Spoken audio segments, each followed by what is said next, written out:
Fala galera, É, hoje então a gente vai falar sobre um assunto novo ainda da apostila 3, né? A gente vai falar sobre os ciclos biogeoquímicos, tá? Hoje eu tô gravando aqui pelo Loom porque eu quero mostrar algumas coisas para vocês, então vai ser mais fácil se a gente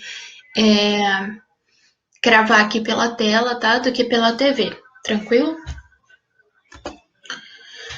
Bom, os ciclos biogeoquímicos, né, o que a gente chama de ciclo da matéria. Primeiro, por que tem esse nome ciclo biogeoquímico?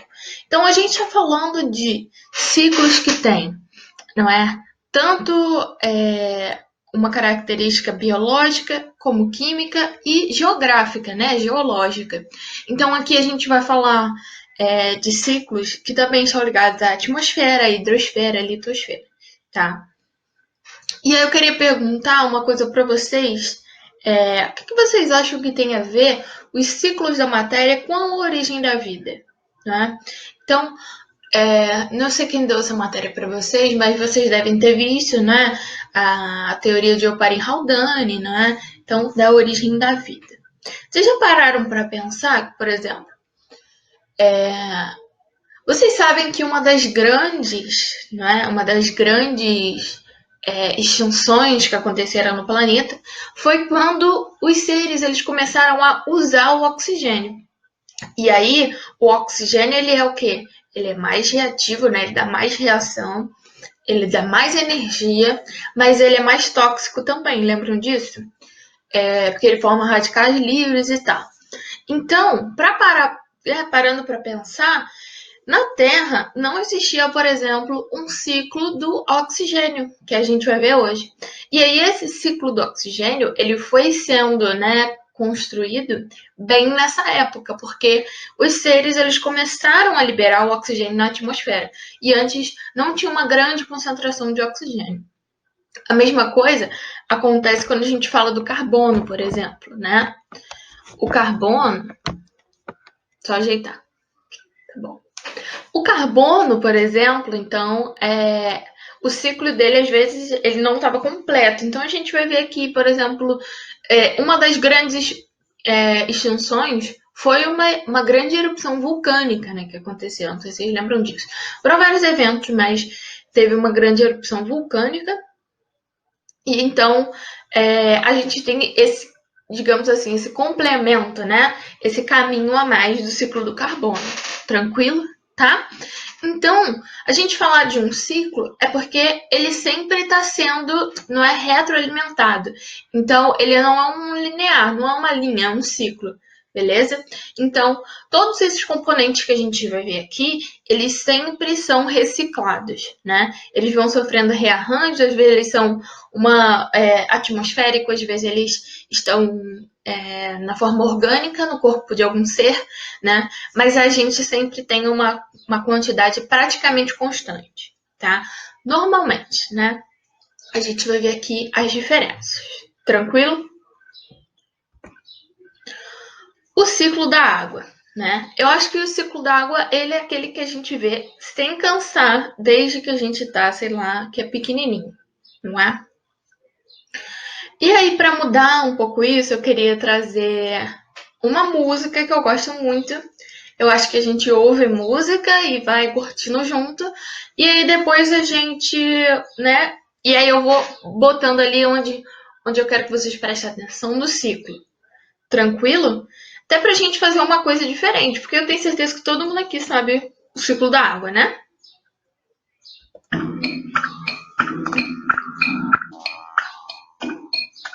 Preste atenção na letra.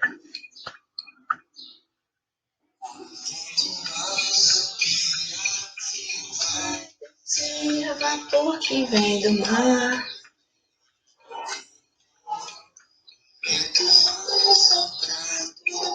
Acontecer.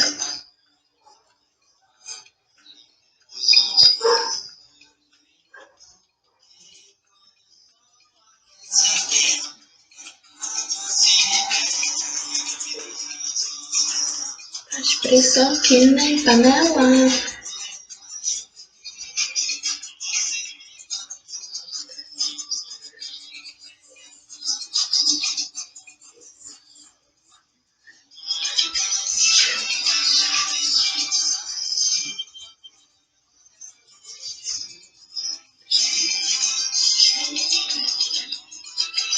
chuva, chove, chove, sai, chuva, molha, molha.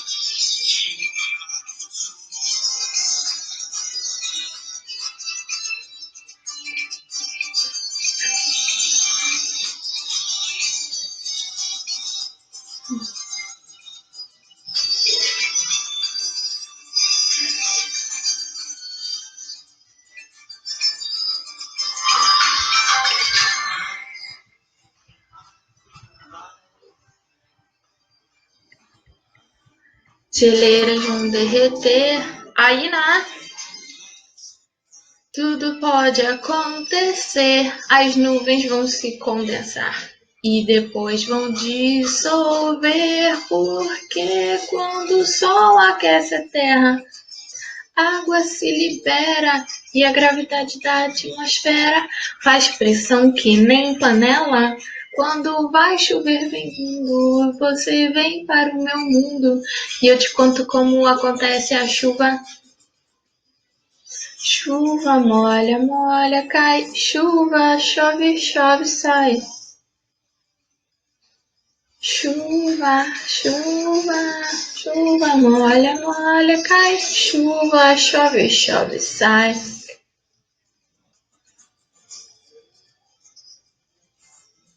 O ciclo d'água é uma dança eterna.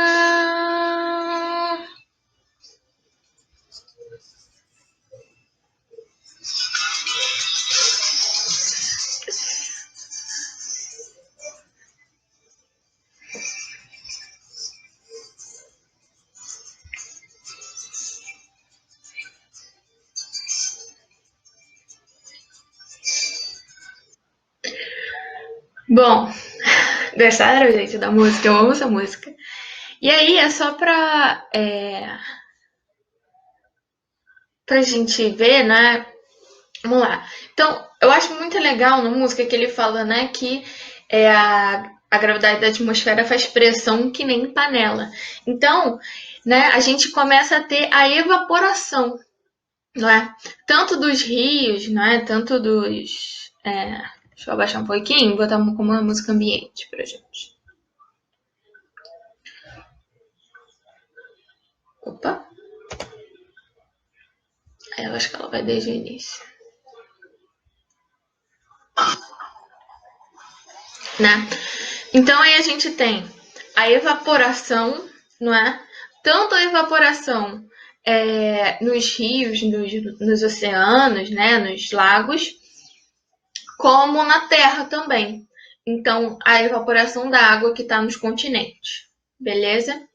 E aí, a partir disso, a gente tem a condensação, não é? Então, a formação das nuvens, tá? E aí, essa água, ela vai ficar armazenada na atmosfera. Por quê? Porque ela está ali naquela forma de nuvem. Até acontecer o que a gente chama de precipitação, que é então quando, né, tem a chuva. Tranquilo? Então a água ela está retornando para a Terra. E aí, com essa precipitação, a água ela vai ficar ou né, ela pode se infiltrar na terra e formar aqueles rios subterrâneos que a gente chama, não é? Ou o aquífero. E ela pode formar também as nascentes dos rios, né? Então elas formam as nascentes dos rios, que formam novos rios que vão para o oceano.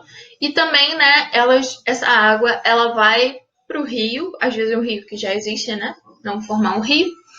E aí, esse rio, então, também deságua no oceano, né? E aí, então, a gente tem essa retroalimentação. Sempre esse ciclo, não é? Da água nos oceanos, a água na terra, e aí a água sendo evaporada e formando as nuvens pela condensação, e assim vai. Tudo bem? Vou aumentar que eu quero mostrar depois uma coisa para vocês. Beleza? Tô com medo de dar uma travada e ficar meio sem entender, mas vamos ver. Bom, e aí a gente segue então para falar do ciclo do carbono, tá? E para falar do ciclo do carbono, eu quero mostrar para vocês uma simulação, tá? Então a gente vai ver junto, mas aqui tem o link caso vocês queiram ver em casa, sozinhos, tá? Mas a gente vai ver junto aqui. Então vou dar o ESC e vamos aqui no Google Chrome. Tranquilo? Então eu vou deixar o vídeo rolando e aí em alguns momentos eu falo um pouquinho, tá? Essa simulação é do INPE, tá? Ciclo do carbono. O carbono é o elemento da tabela periódica mais importante para a estrutura dos seres vivos. O ciclo do carbono são as diversas transformações que o carbono sofre ao longo do tempo. É o motor químico que fornece energia e massa à maior parte dos seres vivos, além de estar intimamente relacionado com a regulação da atmosfera global e, consequentemente, com o clima. Antes da Revolução Industrial, o ciclo de carbono estava equilibrado, ou seja, o que era absorvido pelo solo e pelo oceano era igual ao que era emitido pela atmosfera. Com a industrialização e a intensificação da queima de combustíveis fósseis pelas atividades humanas, a emissão de gás carbônico para a atmosfera tornou-se maior que a capacidade natural de absorção, ou seja, o carbono que estava armazenado no solo e nos oceanos durante milênios passa a ser jogado pelas atividades humanas de volta para a atmosfera em um espaço de tempo muito curto, impossibilitando que o ciclo natural o traga de volta para os reservatórios. O ciclo de carbono pode ser dividido em duas partes: o ciclo terrestre e o ciclo marinho. Passe o mouse ou clique sobre a imagem da molécula de gás carbônico para saber mais sobre o ciclo terrestre e o ciclo marinho do carbono. E aí, então, ela falou muito bem sobre o ciclo do carbono e a gente vai interagir aqui com esse ciclo, tá? Então, esse primeiro aqui, que não tem um outro videozinho, né? Aqui, esse 10 aqui, ele está mostrando as atividades humanas, não é? Então, o que aconteceu? Os combustíveis fósseis, a gente vai ver como é a formação, né? Mas eles vão ficar lá, né? Durante milhões de anos até formar um combustível fóssil. E o que o ser humano fez nos últimos 200 anos, aí, a partir da Revolução Industrial, começou a retirar esses combustíveis fósseis, né? Então o carvão, o petróleo, e aí começou a adicionar então carbono na atmosfera, um carbono que normalmente não estava na atmosfera, não é? Que não era para estar nos reservatórios. Então, é isso que vai causar o efeito estufa, né? Que vocês já devem ter estudado. Ou se não, vão ver agora com a Natália de manhã, né? Tá? E esse 30 aqui, ele tá mostrando a reserva que fica na atmosfera, tá bom? Reserva de carbono. Bom, esse ciclo aqui eu não vou mostrar muito detalhe porque ele tem um outro videozinho, tá? Então a gente vai ver junto, que ela vai contar um pouquinho sobre o ciclo do carbono terrestre. O ciclo terrestre. No ciclo terrestre, as plantas removem gás carbônico da atmosfera através da fotossíntese. Parte desse carbono é utilizada pela planta para sua manutenção e posteriormente resulta na liberação de gás carbônico para a atmosfera. O restante fará parte do corpo da planta: folhas, galhos, troncos e raízes. Quando as plantas são comidas por animais herbívoros ou morrem e apodrecem, o carbono passa para os micro-organismos ou animais que as ingeriram como fonte de energia para a construção e manutenção de seus corpos. Eles também liberam gás carbônico para a atmosfera através da respiração. Parte do carbono que flui através dos ecossistemas terrestres vai parar no solo, na forma de restos de plantas, animais e cinzas de incêndios, todos resistentes à decomposição. Embora a entrada de carbono no solo seja bastante pequena, a saída também é, o que faz com que o solo seja o maior reservatório de carbono nos continentes. Isso, gente, bem legal, né? Ai, vai ficar aparecendo isso. Enfim. E aí, a gente tem, então, o ciclo no meio aquático. Isso é uma coisa interessante, porque às vezes eu não vejo muito as pessoas falarem do ciclo, né, dos ciclos biogeoquímicos nos meios aquáticos. Então, muitos alunos acham que nem existe ciclo no meio aquático, mas, gente, existe, né? Todo lugar existe. Vamos lá. O ciclo marinho. O ciclo marinho de carbono se dá basicamente pela troca de gás carbônico entre a atmosfera e os oceanos, através de um processo químico denominado difusão. Através desse processo, quando a temperatura do oceano é baixa, ocorre a captura de gás carbônico da atmosfera para o oceano. Quando a temperatura é alta, ocorre a liberação do gás carbônico do oceano para a atmosfera. Essa característica é contrária ao ciclo terrestre do carbono, no qual as maiores taxas de captura de gás carbônico atmosférico estão nas florestas das regiões tropicais, enquanto que nos oceanos, as maiores taxas de captura se concentram nos mares frios das regiões temperadas. Uma vez no oceano, o carbono capturado na superfície pode ser lentamente transportado por gravidade e pelas correntes para as camadas mais profundas. Pode ainda ser absorvido pelo fitoplâncton através da fotossíntese. Posteriormente, o carbono do fitoplâncton se desloca para as profundezas quando o fitoplâncton morre ou é consumido por outro animal, que posteriormente também irá morrer. No oceano, o tempo de residência do carbono varia de décadas a milênios, o que faz dele o maior reservatório de carbono do planeta.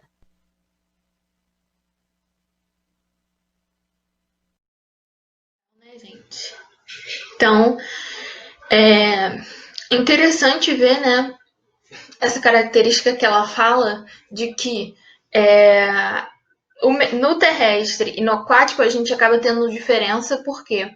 Porque em oceanos que a temperatura é mais baixa, eu tenho uma maior fixação do carbono, né? Então aí eu tenho mais fitoplâncton fazendo e tal, e o carbono, né, ele se difundindo para o oceano.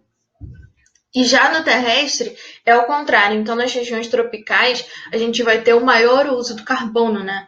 Porque ele vai ser mais fixado pelas florestas tropicais, tá? Bom, voltando aqui para o nosso slide, tá? Então, aqui eu coloquei o ciclo do carbono. Eu vou só me descer um pouquinho, né, pra gente... Cadê? Não fui?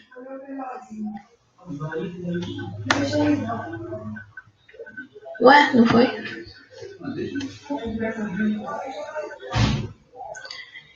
Foi. Só pra gente enaltecer nosso curso, né? O nome do nosso curso aqui em cima. Bom, o ciclo do carbono.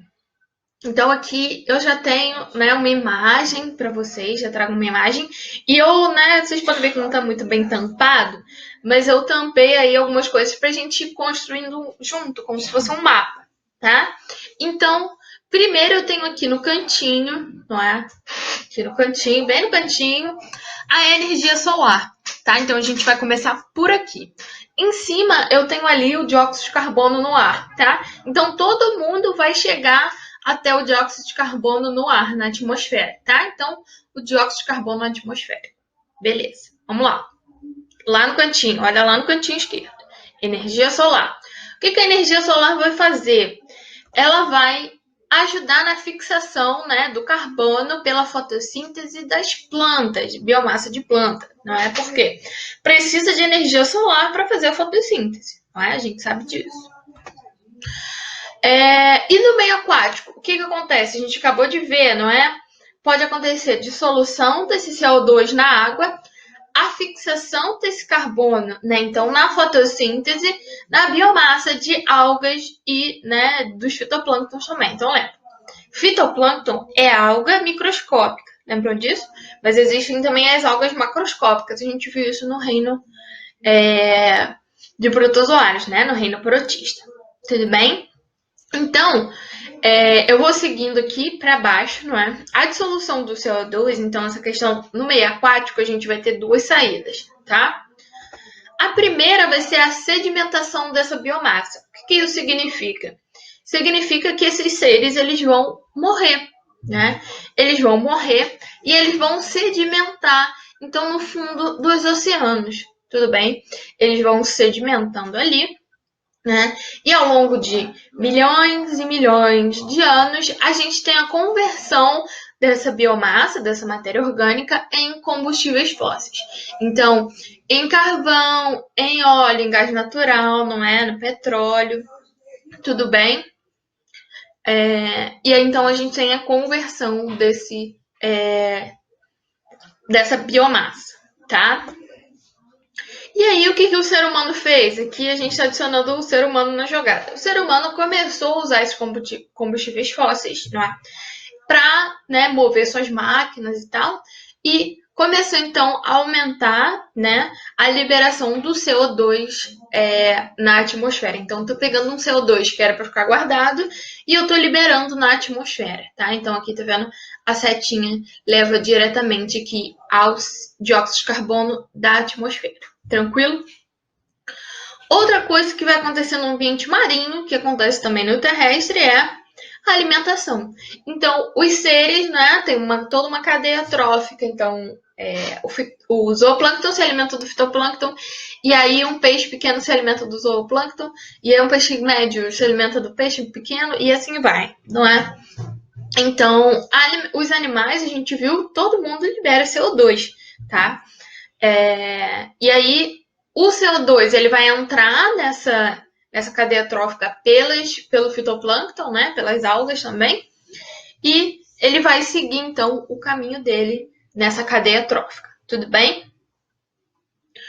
E aí, uma coisa muito interessante que pode acontecer aqui é quando a gente tem, por exemplo, os moluscos, né? Que vocês viram.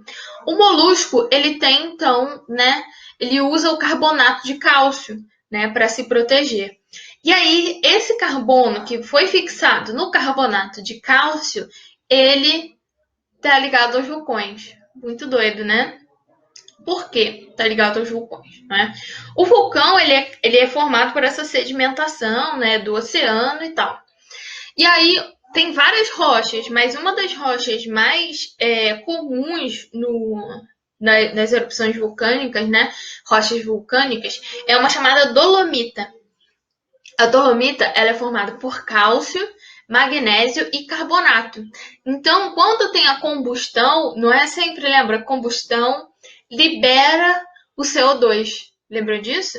Então, da mesma forma que queimar um combustível fóssil libera o CO2, a combustão, não é, na erupção vulcânica também libera esse CO2. Beleza? E aí, lembra lá daquela extinção que eu falei, não é? Então, quando aconteceu uma das grandes extinções que tiveram entre vários eventos, uma grande erupção vulcânica, a gente teve uma inserção gigantesca de CO2 na atmosfera. Quando a gente tem essa inserção gigantesca de CO2 na atmosfera, o que acontece? Esquenta. O aquecimento.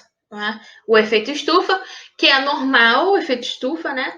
Mas aí gera um aquecimento global, que aí você tem um aumento da temperatura global, além do que poderia, né? Além do que as espécies conseguem sobreviver. Tranquilo? E aí, quando a gente está falando então do meio terrestre, não é? A fixação do carbono, né, pelas plantas, né, a biomassa, a gente pode falar também da alimentação, não é? Então, a respiração das plantas, né? Lembra que as plantas também liberam CO2 na respiração. Os processos de decomposição, então os animais eles morrem, não é? E geram CO2. A própria respiração dos animais, né? Tá? Então, por isso que o quadradinho ele fica ali junto com o do mar. Porque, né, tanto os animais aquáticos quanto os animais terrestres, eles liberam CO2 e esse CO2 ele volta para a atmosfera. Tudo bem? Então, o CO2 retornando aí para a atmosfera. Também tem uma setinha ali no cantinho, ó, respiração das plantas ligando ao dióxido de carbono e as queimadas, tá? Então, sempre combustão vai liberar o CO2. Tudo bem? Ai, nossa, como que isso acontece? Eu não faço a menor ideia de como uma coisa vai virar um CO2. Por exemplo, vocês sabem que a parede celular das plantas, né, é repleta de celulose. A celulose é um polissacarídeo, né? Então, um carboidrato bem grande, uma estrutura grande. Quando queima, né, com a queima desse CO2, com a queima dessa celulose, tem a liberação do CO2, porque lembra, gente, que os carboidratos eles são formados de carbono, hidrogênio e oxigênio, lembram disso? Então, tem a liberação desse CO2 para a atmosfera. Tudo bem? E aí, a gente falando um pouco agora sobre o ciclo do nitrogênio. Então, vou fazer a mesma coisa, vou dar o ESC aqui.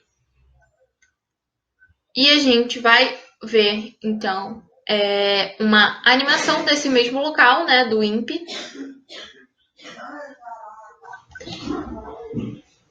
Vamos lá, a gente vai ver e aí na hora que for para eu comentar alguma coisa eu paro e comento. O ciclo do nitrogênio. O nitrogênio, encontrado na natureza na forma de N2, é um dos principais elementos constituintes dos organismos vivos. Daí a importância em compreender a sua reciclagem no meio ambiente. O ciclo do nitrogênio é o caminho que esse elemento faz na natureza. As ações do homem no último século provocaram intensas mudanças no ciclo do nitrogênio. Por exemplo, houve o aumento de mais de 100% na fixação do nitrogênio atmosférico para a produção de fertilizantes agrícolas, os adubos. Outra alteração significativa é o aumento na emissão de gases de nitrogênio provenientes da queima de biomassa, combustíveis fósseis e certas práticas agropecuárias, como a criação de gado, que produz grande quantidade de excrementos. Como não se tem observado mudanças na concentração de N2 na atmosfera, pode-se supor que o ciclo de nitrogênio continua em equilíbrio, apesar do excesso de fixação. Como funciona? Mesmo que o nitrogênio esteja presente em grandes quantidades na atmosfera, na forma de N2, apenas alguns tipos de bactérias conseguem assimilá-lo nessa forma. Essas bactérias, chamadas fixadores, vivem associadas às raízes de algumas plantas, fornecendo-lhes o nitrogênio e recebendo em troca abrigo e alguns nutrientes. Quando os micro-organismos fixadores morrem, liberam nitrogênio no solo, sob a forma de amônia. A ação de bactérias transforma a amônia em nitritos e nitratos, sendo este último a fonte de nitrogênio mais aproveitada pelas plantas e, consequentemente, pelos animais. A devolução do nitrogênio para a atmosfera é feita pela ação de micro-organismos chamados de bactérias denitrificantes. Elas transformam os nitratos presentes no solo novamente em gás nitrogênio, o N2, que volta à atmosfera, fechando o ciclo natural do nitrogênio. Obviamente que nessas transformações de uma molécula para outra, todos esses micro-organismos extraem energia para si. Passe o mouse sobre a imagem para saber mais sobre o ciclo do nitrogênio. O legal, acho que para a gente conversar um pouquinho, é a gente ver que no caso do carbono, a ação humana está adicionando carbono na atmosfera. Mas no caso dessa adubação sintética, né, que as pessoas usam nitrogênio sintético para adubar, né, ainda não vê então essa sobrecarga, né, do nitrogênio como a gente vê do gás carbônico. Bom, então vou passar aqui e vamos passar juntos, né? Eu tenho o N2 aqui da atmosfera, né? Então ele traz uma informação de que, né? Vocês já sabem, né? Que a atmosfera a maior parte é formada por nitrogênio, tá? Mas os seres vivos não conseguem assimilar nessa forma N2, tá? Então vamos seguir essa aqui. As bactérias fixadoras, né? Elas existem tanto nas raízes de planta como no solo, né? Então elas conseguem fazer essa conversão do N2 atmosférico para uma estrutura, então, que a gente consiga usar, tá? E essa estrutura é amônia, tá? Então ela pega e transforma o N2 em amônia. E aí, outras bactérias, são chamadas de nitrificantes, elas fazem, então, a mudança da amônia, né? Então, a reação de amônia para nitrito ou nitrato, tá? E aí, o nitrato é o que as plantas vão se aproveitar. O nitrato é NO3, né? Bom, aqui, né, ele vai seguindo já para um outro caminho. A gente tem essas bactérias denitrificantes, então, que fazem como se fosse o caminho inverso. Se a gente olhar, pega o nitrato e transforma no N2 atmosférico, tá? Então, o nitrato aqui, NO3. O nitrato, ele é o que vai ser assimilado pelas plantas, né? Então, e essas plantas vão servir de alimento para os animais. Então, a gente tem os animais herbívoros se alimentando e as suas excretas retornando ao solo e também a própria decomposição, né, tanto das plantas quanto dos animais, tá? Aqui ele fala sobre as leguminosas, porque as leguminosas que têm essas bactérias nos nódulos. Vou falar isso com mais calma, tá? Bom, tem dois aqui que estão no cantinho para a gente conversar um pouco. Ele fala aqui, não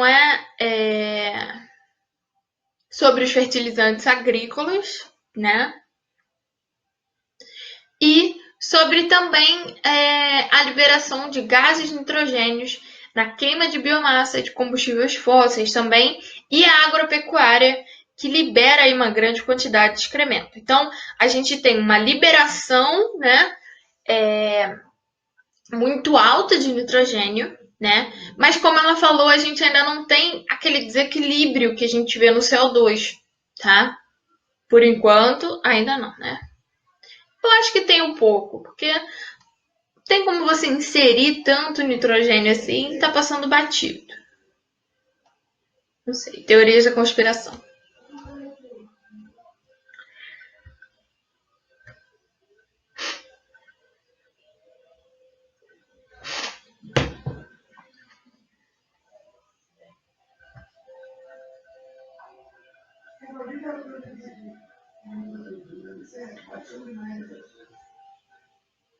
Bom,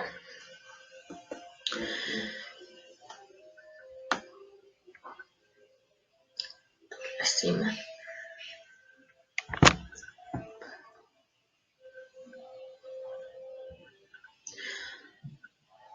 Bom, e aí o ciclo do nitrogênio, tá? Vamos lá. Vou me ajeitar pra gente conversar melhor. O N2, ele está na atmosfera, né? E aí ele precisa sofrer um processo que a gente chama de fixação. Então, são dois tipos de processo para ter a fixação.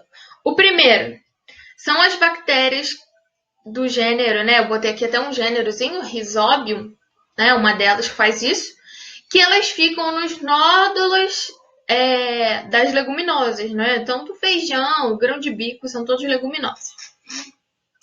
Essas bactérias, elas fazem o quê? Elas fixam o N2 em amônia, tá? Então, elas conseguem fixar o N2 em amônia.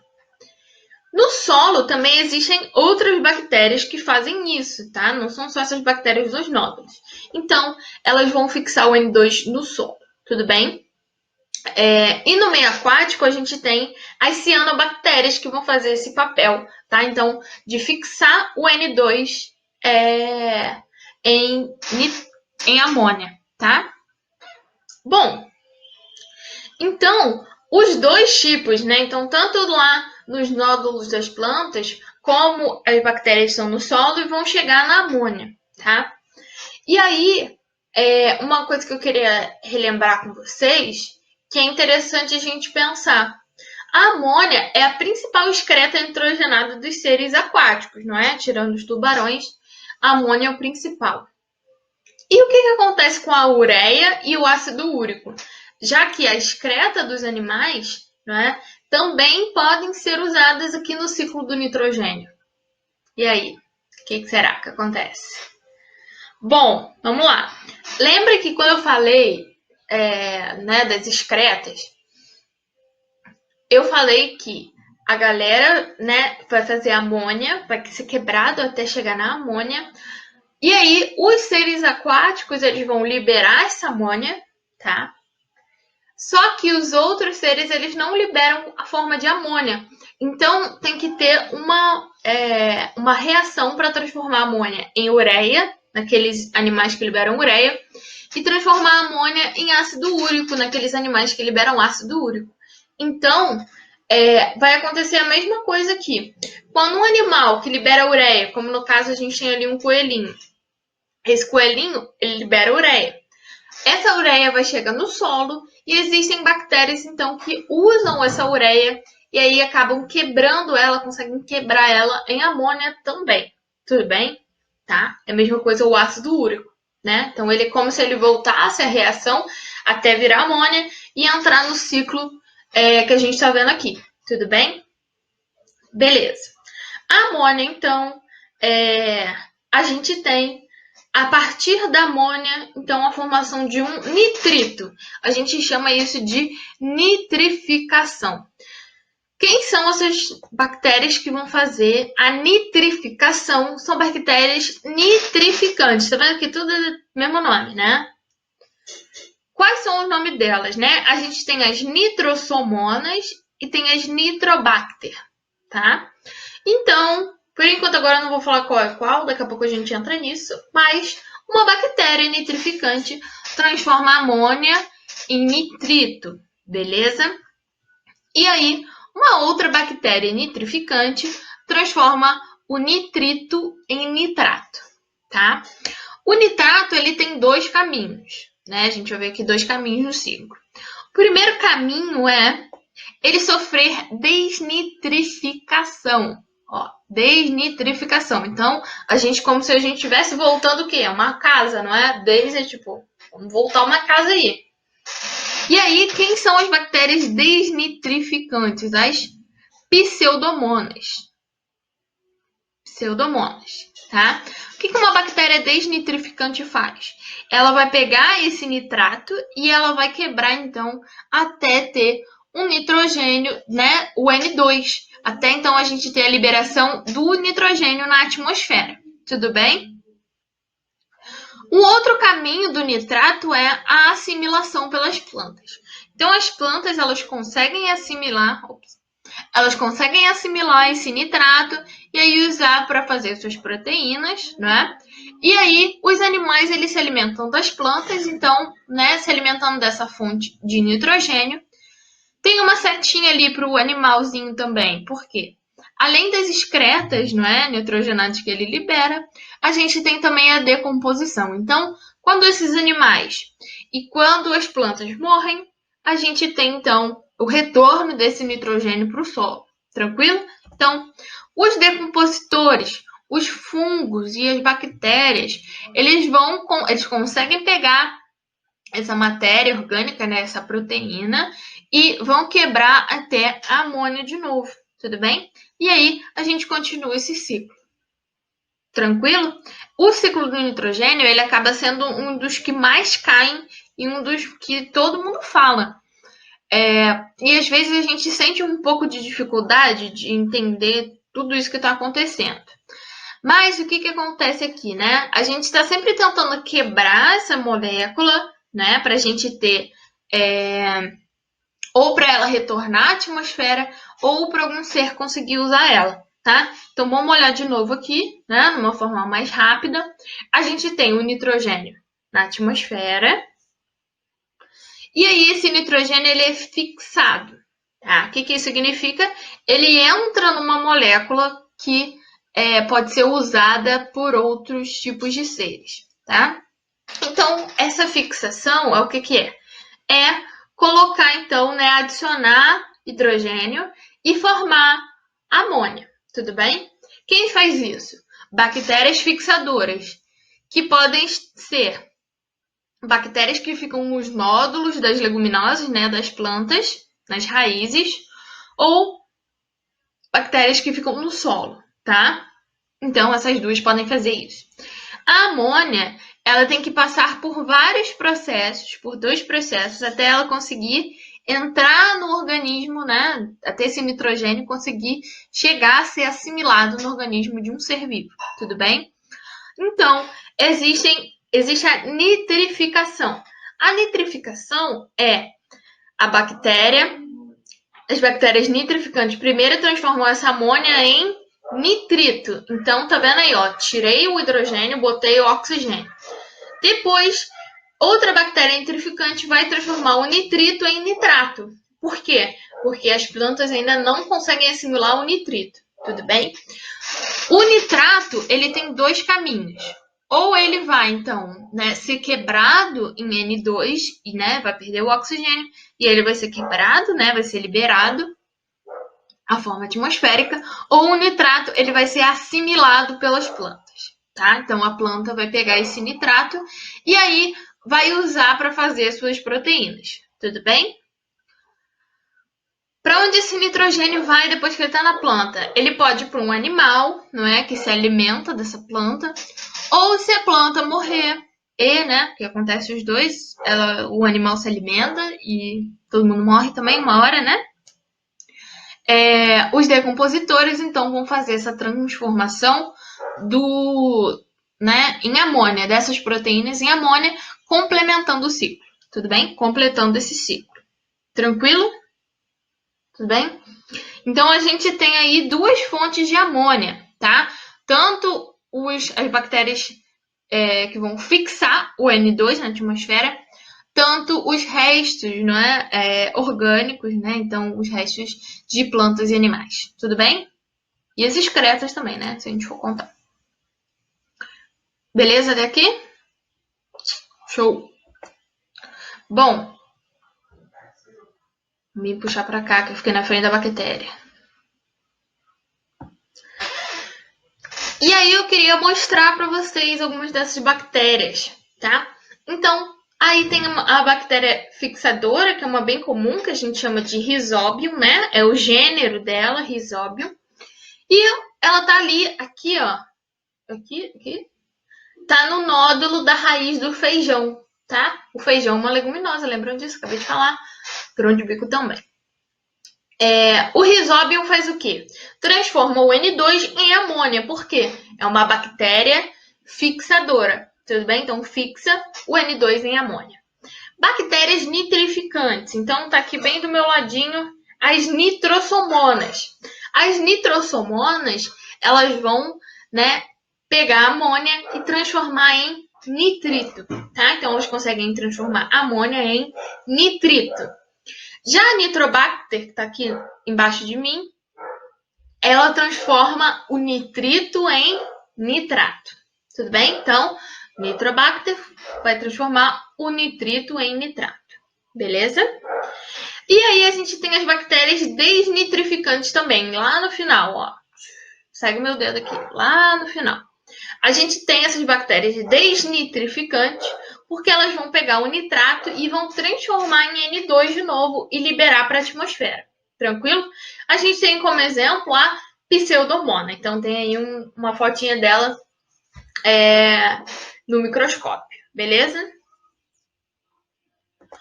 Como que ocorre, então, né, essa fixação, essa nitrificação, desnitrificação? Bom, vamos lá.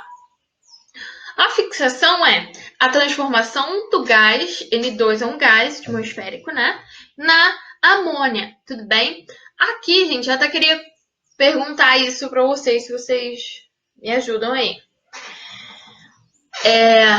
Eu vi que NH3 é amônia e o NH4 é amônio, né? E aí, então, eu fiquei até um pouco na dúvida se a gente estava falando de amônia ou de amônio, porque lá no ciclo tem o NH4, tá?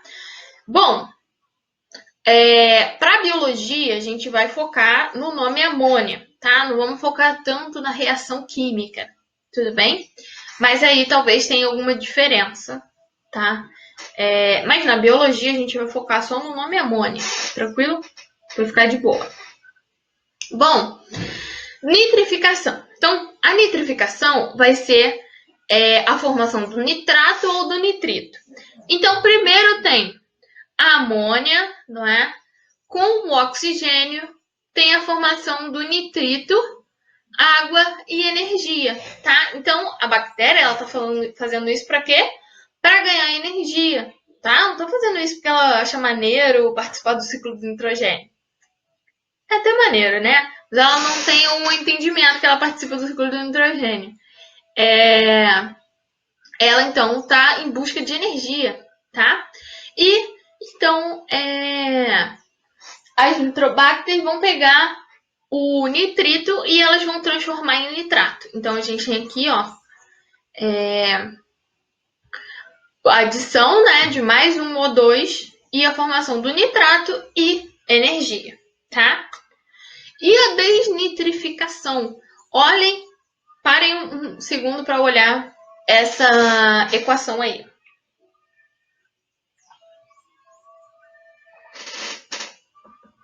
É a equação que fala, acho que é a reação, né? A gente tem a glicose com o nitrato sendo quebrado e a formação de energia. O que é isso? Quimiossíntese, gente. Lembra? É quimiossíntese isso. As pseudomonas, elas estão em busca de energia também. E aí o que elas vão fazer? Elas vão usar a glicose e vão usar o nitrato para o nitrato, então, quebrar a glicose. Olha que legal. E aí a gente tem a liberação do CO2, de água, do N2, não é? E de energia. Isso é quimiossíntese. Beleza, gente? Tranquilo até aqui? Seguimos. O ciclo do fósforo. O ciclo do fósforo é interessante porque o fósforo ele vai ser o único aqui que não tem uma versão atmosférica, tá? Então a gente não tem fósforo atmosférico. Para que o fósforo é importante? Por que vocês acham que o fósforo é importante? O fósforo ele tá em qual, né? Em qual grande molécula aí que a gente fala o dia inteiro? Sempre biologia? ATP. O fósforo está no ATP. O fósforo está na membrana plasmática, não é? Nos fosfolipídios, tudo bem? Então, o fósforo ele é essencial para a vida no nosso planeta, tá? Bom, vamos lá. Como que a gente tem esse ciclo? Vou ficar aqui, cadê minha setinha? Aqui. Bom, a plantinha. A plantinha tá aqui e um animal comeu essa plantinha, não é? Essa seta que vem direto dos decompositores quer dizer, então, que houve a morte desses seres, né? E os decompositores, então, fizeram o seu trabalho. Então, tanto a morte dos seres e os decompositores, eles conseguem, né? Então, a partir dessa matéria orgânica, liberar o fósforo. E as plantas são bem sozinhas, né? Vivas, elas conseguem liberar esse fósforo na forma de fosfato. Tá? Então, o fosfato ele vai ser liberado tanto das plantas vivas, como da decomposição das plantas e dos animais. Tudo bem? Esse fosfato, então, ele acaba sendo levado até a água, tá? Até o mar. E aí, o fosfato que está, né, na água, ele é um fosfato que a gente chama em solução. Tudo bem? Né? Ele está ali solubilizado, está em solução ali naquela água, tudo bem? E aí acontece a precipitação. O que é precipitação? Quando ele vai descendo, não é? Da mesma forma que a chuva, né? A nuvem, a água sofre precipitação, então ela desce, né? Ela está caindo. O fosfato sofre precipitação. Então, ele vai sedimentar e ele vai formar rochas, não é? No fundo dos oceanos. Acontece que essas rochas elas vão ficar descobertas em algum momento, não é? Se a gente for ver aí a história da Terra, né? Então essas montanhas que eram no fundo dos oceanos e que, né, emergiram, né, e tudo mais. Então essas rochas elas vão ficar descobertas. Quando uma rocha está descoberta, o que acontece com elas? Erosão, né? Intemperismo, erosão. E aí, a erosão, né? Que então a erosão faz com que, né, esses sedimentos eles sejam levados, né? Faz com que tenha a liberação do fosfato, tá? Então aqui, ó, as rochas ficam descobertas, né? Rolando a erosão. Então, essa decomposição aqui, que ele tá falando da erosão, e a liberação desse fosfato, tá? Então, o fosfato, ele vai para o solo, né? Então, aqui eu tô mostrando a chuva, tá vendo? A chuva, ela pode tanto lixiviar, não é? Quando a gente fala isso, é quando tá levando alguma coisa para um rio, para o mar, né? A lixiviação, lembram disso? Então, pode levar a chuva, pode levar esse fosfato para o mar, né? Aqui. E também o fosfato vai ficar no solo, então as plantas vão conseguir assimilar esse fosfato, né? E liberar. Tudo bem? Tranquilo? Por fim, mas não menos importante, a gente tem o ciclo do oxigênio, tudo bem? Só que para a gente entender o ciclo do oxigênio, a gente tinha que ter, né, conseguido ver o ciclo da água e o ciclo do carbono. A gente já viu, então a gente vai partir daqui, tudo bem? Por quê? Por que é interessante a gente ver isso? Eu falei no início da aula sobre a questão da origem da vida, não falei? A gente tinha, né, gás carbônico pra caramba na atmosfera, bem no início, não é, da Terra. Até porque tiveram várias erupções vulcânicas, né? Lembra que eu falei, né, lá das rochas vulcânicas, que liberam o carbonato, liberam o carbono, então, né? Tem esse aumento, não é? E aí, quando os seres começaram a usar o oxigênio, a gente então tem a inserção do ciclo do oxigênio na Terra. Tudo bem? E aí, hoje em dia, a gente já tem toda uma dependência do oxigênio, né? Porque a vida, a partir daí, ela foi caminhando com o oxigênio, tá? Bom, vamos lá. Vou falar dos outros ciclos e a gente entra no oxigênio. Vamos falar do ciclo da água, né? Tem a evaporação, não é? A evaporação, ela vai formar as nuvens, não é? E aí forma o H2 atmosférico. E a gente tem a precipitação, então, que é a chuva em si, né? Essa água descendo e a água chegando na Terra, né? Voltando aqui para esse lago. E essa água, ela é usada pelos animais e pelas plantas, beleza? Beleza. O gás carbônico atmosférico, ele vai ser usado pelas plantas, então vai ser fixado, né? Tanto pelas plantas como pelo fitoplâncton, ele vai ser fixado, porque está rolando fotossíntese, né? Fitoplâncton, algas e tudo mais. A respiração animal, ela libera o CO2, né? Então, os animais, quando eles respiram, eles liberam CO2. A decomposição de plantas e de animais também libera o CO2, né? O CO2 atmosférico. E a combustão, então a queima de alguma coisa, libera o CO2, como a gente já falou, tudo bem? Só que a combustão, ela precisa de quem? De oxigênio. O oxigênio, ele vai ser liberado pela fotossíntese, né? Tanto das plantas como de fitoplâncton, como de algas, tudo bem? E aí, esse oxigênio, ele vai então virar o oxigênio atmosférico, né? Todo esse oxigênio.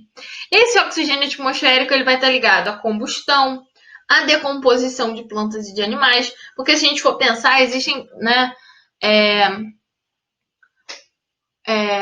Existem, né? Bactérias aeróbicas, né? Os fungos também precisam de oxigênio.